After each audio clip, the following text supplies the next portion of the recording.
Welcome back to the journey through the tone scale. Today, we arrive at a curious tone. It's boredom. It's no tears, no drama, no tension, just a kind of meh. On the surface, boredom doesn't look like a problem. But if you've ever felt stuck in a loop, uninspired, or even everything is just not fulfilled, right? You've been there, and this tone has its own message worth listening to. I once met a man named Jacob. He had a good job, steady income, friendly coworkers, but every day he walked into the office, sat at the desk, and counted the hours. He wasn't miserable. He wasn't stressed. He was just mentally checked out. He scrolled social medias, pushed papers, attended meetings, but his light was dim.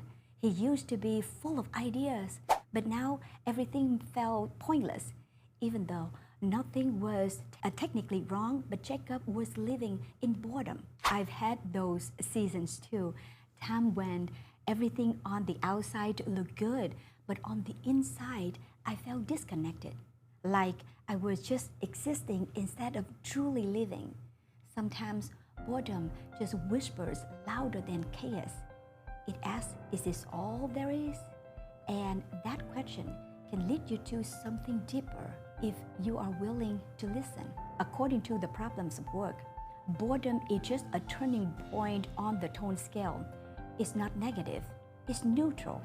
A person in boredom isn't suffering or reactive anymore, but they also haven't committed to anything meaningful. Communication at this tone is casual but shallow.